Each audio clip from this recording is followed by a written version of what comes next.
그래서 주로 마르크스 혁명 이론은 청년기 때 형성되는데, 그 중에 이제 앞에 보면 이렇게 되는데, 마르크스 혁명 이론은 루소, 그래서 루소가 프랑스 대혁명이죠. 프랑스 대혁명의 사상을 한 건데, 이 프랑스 대혁명의 로베스피에르, 그 다음에 프랑스 대혁명 마지막에 로베스피에르를 계승한 바베프, 그 다음에 바베프와 함께 활동했던 부에나르토,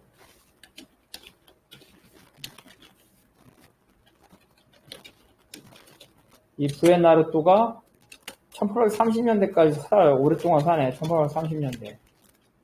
살면서 블랑키에게 영향을 주고, 이 블랑키가 우리가 계속했던 의인동맹, 추방자 동맹, 공산주의자 동맹에 영향을 주고, 이 공산주의자 동맹에 마르크스 엥겔스가 결합했죠.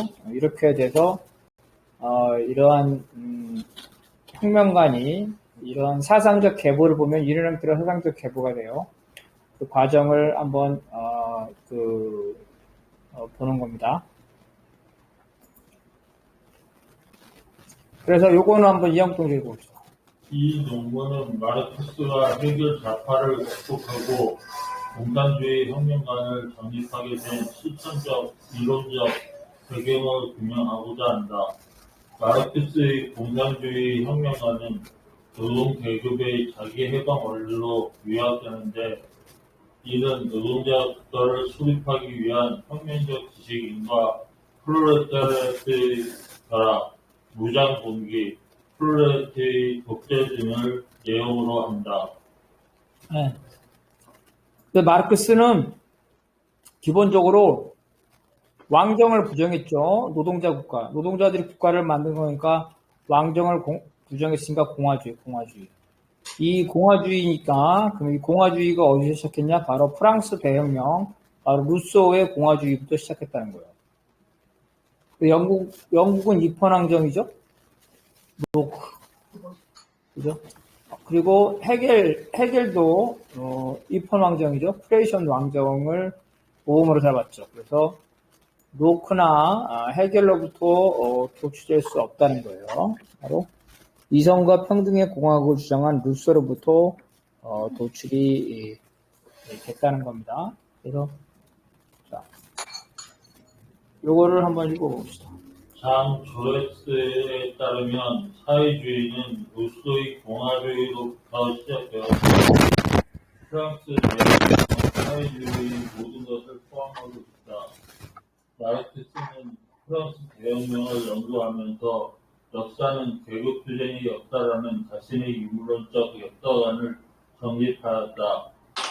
마르크스는 바베프주의와 무정부주의로부터 영향받은 국가통일론을 제외한다면 자신의 이론의 대부분을 루소로부터 시작하였다. 마르크스는 사유재산의 발생과 제한, 노동력의 판매, 자본과 프롤레타리아의 대립에 관한 루소의 주장에 영향받았다. 그래서 루소에게 이 공화주의를 영향받았고, 그 다음에 이 바베프는 혁명론이죠. 무장봉기를 영향받았고, 그리고 바베프는 무정부주의자니까 국가 소멸론을 영향받았다는 거예요. 그래서 루소한테 영향받은 거는, 루소가 태어날 때 모든 인간은 태어날 때 평등하게 태어났다 그랬죠. 사유재산이 없어요. 사유재산은 국가가 생기거나 생겼다. 즉 사유재산은 천부인권이 아니라 국가, 즉 사회가 만들었다는 이런 거죠. 그리고 루소에 따르면 재산이 없는 사람은 자기 몸을 팔 수밖에 없어요. 그래서 그런 사람들이 노동자가 된다는 거죠. 그 자본과 노동자의 계급적 대립 이런 것들을 영향을 받았다는 거예요. 그래서 이제 문제는 뭐냐면 마르크스가 살았을 당시에 그 프랑스 대혁명과 독일 혁명의 그 과제가 달랐다 그랬죠. 왜냐하면 마르크스 당시에 독일에서는 아직 시민혁명이 나타나지 않았어요. 시민혁명을 하기도 전에 프롤레타리아 계급이 나타나서 두 가지 독일혁명의 과제는 한편으로는 시민혁명, 한편으로는 노동자혁명, 이 두 가지 과제라 그랬죠. 그래서 공공계급의 타대와 프롤레타리아 계급의 해방이 동시에 요구됐다. 이것이 바로 독일혁명의 특징이라는 거예요. 프랑스 1848년 마르크스 당시에는 프랑스에는 이미 봉건제가 타도됐는데 독일의 경우에는 아직도 이 봉건제가 남아있다는 겁니다.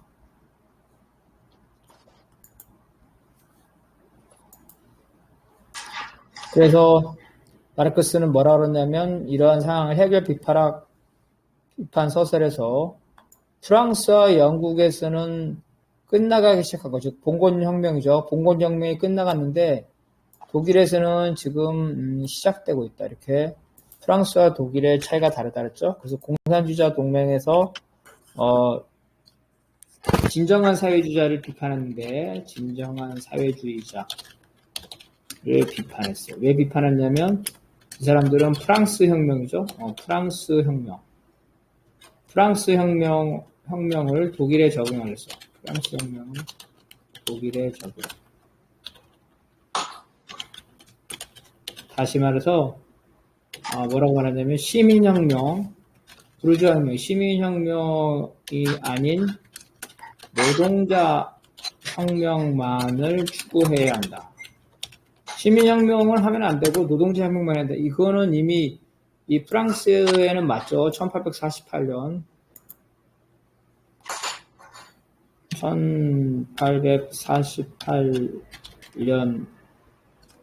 당시 프랑스는 시민혁명을 겪었죠. 그러니까 노동자혁명인데 독일은 그렇지 않은데 이와 같이 이거를 구분하지 못한 진정한 사회주의자를 비판을 했다는 거예요. 마르크스는 1844년 혹은 1843년 말부터 1849년까지 이렇게 체류를 하면서 프랑스 혁명을 연구를 많이 했죠. 프랑스 혁명 연구보다 프랑스는 독일보다 산업혁명이 빨랐기 때문에 노동자, 즉 프롤레타리아 대립이죠. 프롤레타리아 대립을 목격을 하면서 사회주의 사상에 대해서 좀 더 구체적으로 보게 된 겁니다. 그래서 이 마르크스의 혁명론은 주로 프랑스 파리에서 있었다는 거예요. 영국에 있을 때만 형성된 게 아니라 파리에 있을 때. 왜? 영국 혁명은 의회주의라 그랬죠. 막스가 말하냐면 영국에서는 의회주의를 통한 혁명이 가능하다. 다만 혁명 이후 반혁명을 진압할 노력이 필요하다. 이렇게 말했죠. 그래서 영국의 의회주의 혁명은 독일에 적용할 수가 없어요. 그래서 마르크스가 생각한 혁명론, 주로 독일 혁명론을 대상으로 하는데 영국에서 도출될 수 없다는 것. 그래서 프랑스 파리에 있으면서 이러한 혁명론을 도출을 하는데 거기서 이제 또 한 가지는 뿌리에라든가 생시몬 같은 프랑스의 공상적 사회주의자. 공상적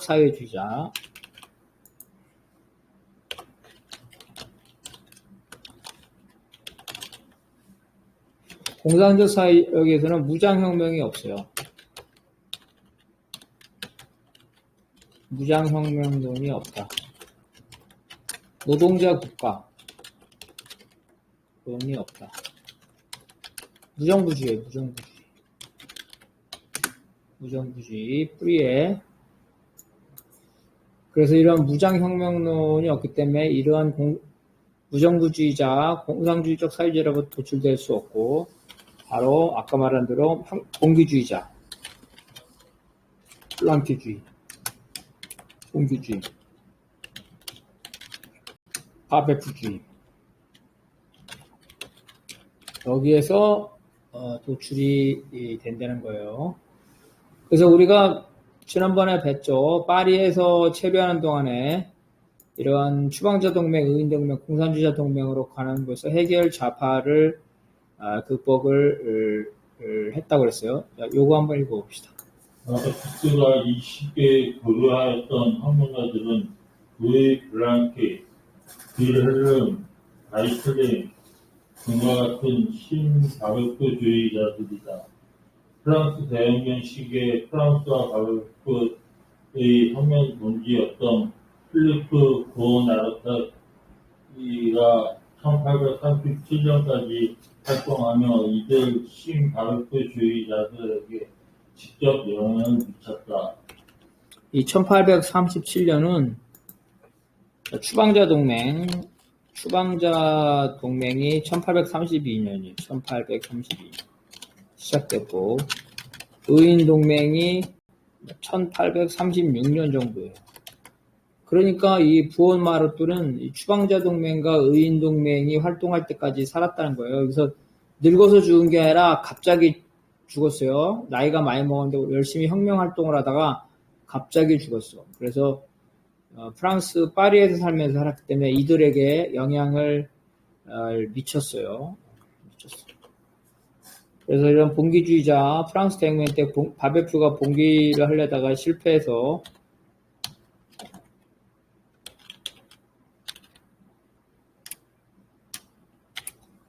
사형당했는데, 이게 바베프주의자를, 이런 봉기주의자를.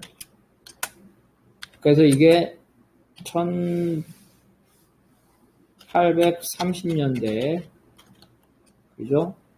1830년대에 아까 말한 대로 부오나루티, 그리고 부오나루티의 제자라고 볼 수 있는 블랑키에게 이 바베프주의가 된 거예요. 그래서 이때의 바베프주의를 뭐라고 말하냐면, 이 바베프를 계승한 거니까 신바베프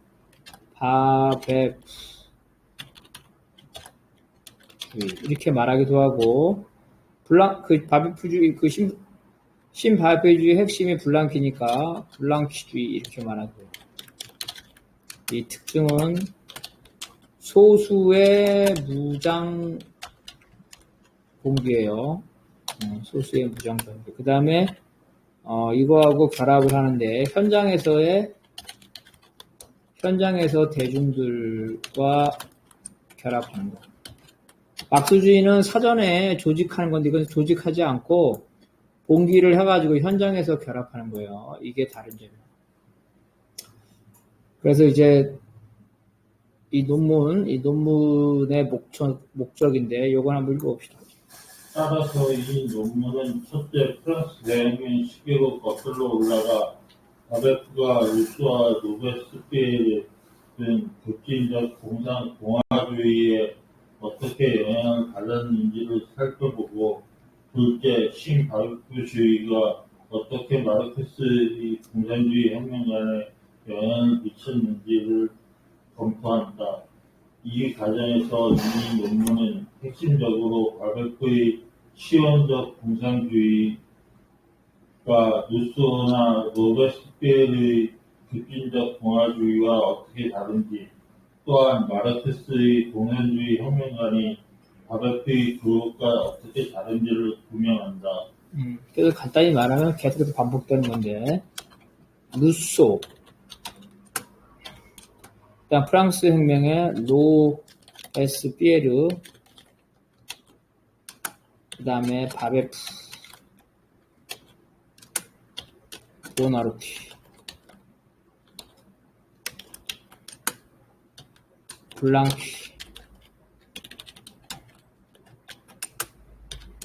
공산주의자 동맹, 마르크스, 이렇게 내려왔다는 거예요. 그래서 루소부터 로베스피에르까지는, 여기까지는 급진적 공화주의예요. 급진적 공화주의. 그죠? 여기까지는. 그래서 여기서 우리가 쉽게 꼭 반드시 그런 건 아닌데, 쉽게 얘기하자면은 여기서는 어떤 거냐면은,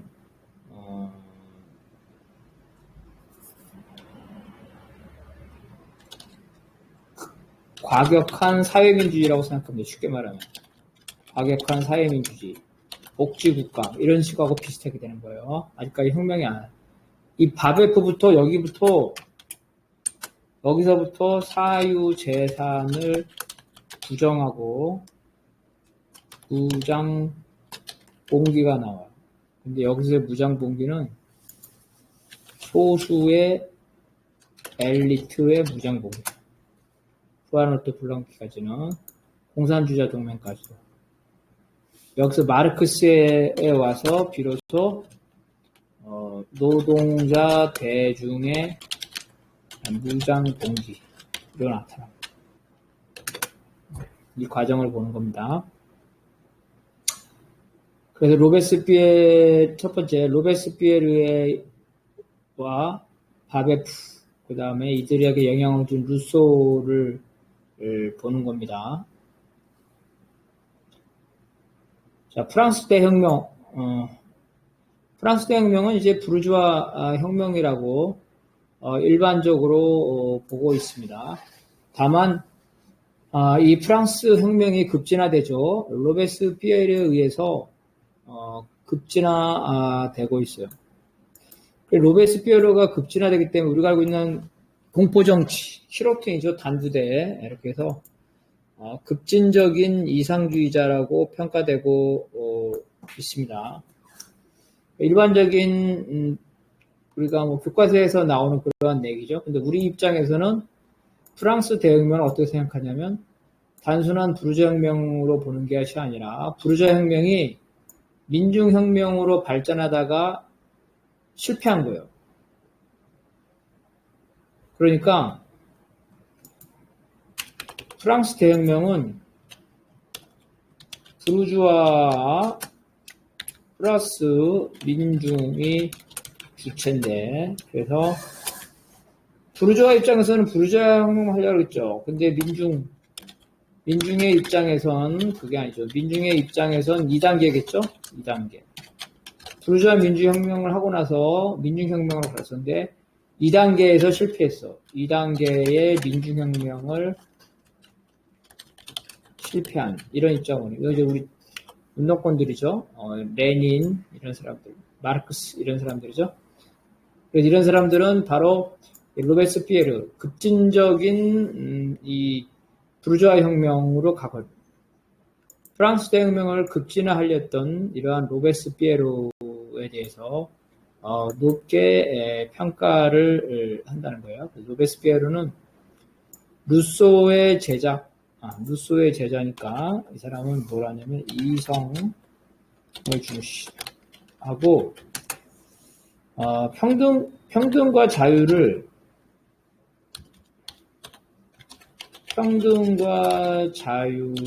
모두 중시하는데, 특히 어떻게 보냐면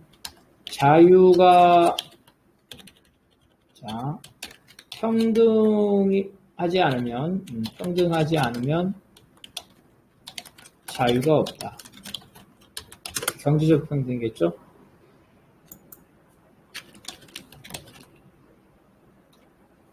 경제적으로 평등하지 않으면 자유가 없다.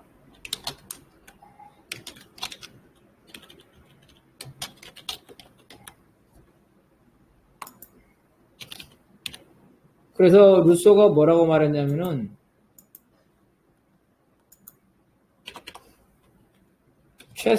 최소한 생계를 유지할 재산이 없으면, 그죠? 이 말은 뭐야? 최소한의 평등이죠? 최소한의 평등이 없으면 자유가 없다. 누구야? 바로 노동자죠. 노동자가 어때? 이 당시에는 10시간 이상 노동했단 말이에요. 10시간 이상 노동. 그죠? 종속돼서 노동했죠? 자본가에게. 재산이 없는 노동자는 자기 시간을 자본가에게 팔아서 10시간 이상 노동을 하고 있기 때문에 이런 사람한테 자유가 없다는 거야. 아니, 24시간 중에 깨어있는 시간이 8시간 자고 잔다면 16시간인데 그중에 10시간을 노동하고 뭐 밥 먹고 뭐하고 하면 자유가 있겠어요? 자유가 전혀 없죠. 그래서 가난한 사람에게는 자유가 없다. 이게 루소의 생각이에요. 그래서 루베스피에르도 루소의 생각을 해서 사유재산을 인정하는데 누구나 최소한의 재산은 있어야 된다는 거예요.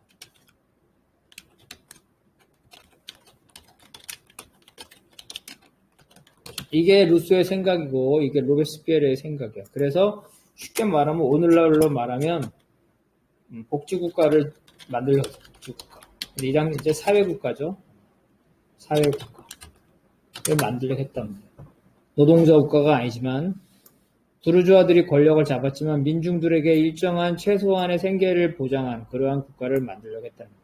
그게 루소의 급진적 공화주의.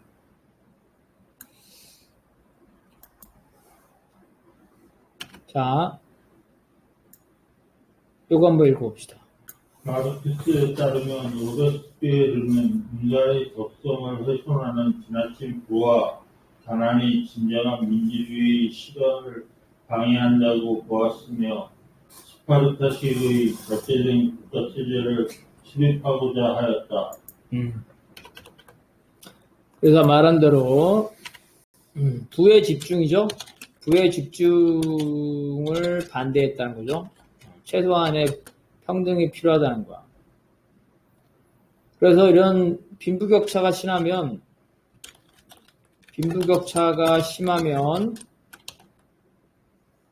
그죠?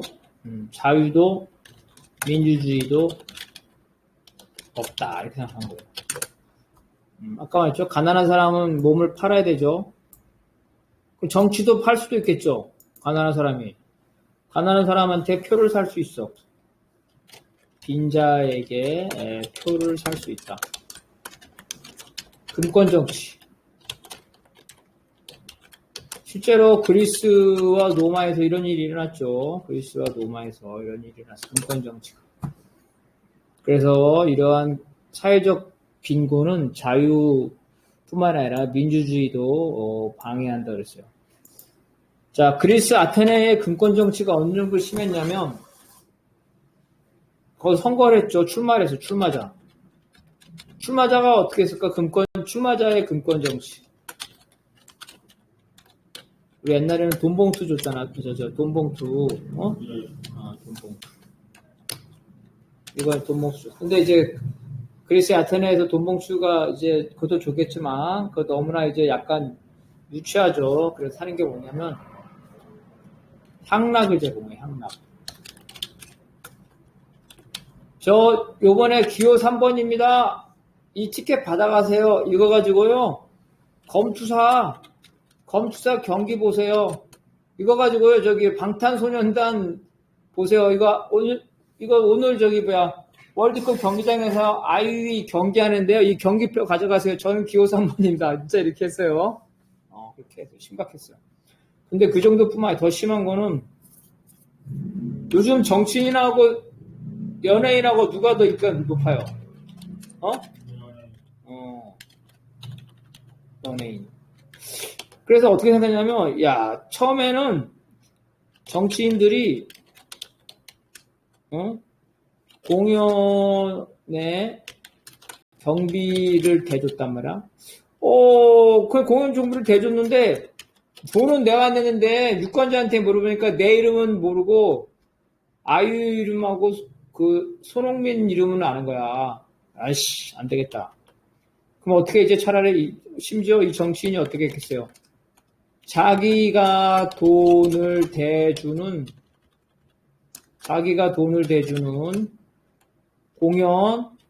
공연의 주인공을 맡아. 진짜 그랬어요. 주인공을 맡아. 저 기호 3번, 김장민입니다. 서울시장에 출마합시다. 요번에 이거 제가 이 표 줄 테니까 내일 저녁에 월드컵 경기장에 공짜로 구경 오세요. 네? 그 영국 보러 가는 거. 영국에 가니까 후보자 김장민이 주인공이야. 이 정도까지 금권 정치가 심했다는 거야. 그래서 민주주의를 경멸했다 그랬죠? 누가? 소크라테스나 플라톤은 민주주의를 왜 경멸? 바로 이러한 우중정치 때문에, 선동정치 때문에. 그래서 이런 거가 안 되려면 사람들이 돈에 팔려가지 않으려면 재산이 있어야 된다는 거죠. 재산. 돈이 많아. 내가 지금 방탄소년단 공연 보고 싶은데 10만 원이야. 10만 원.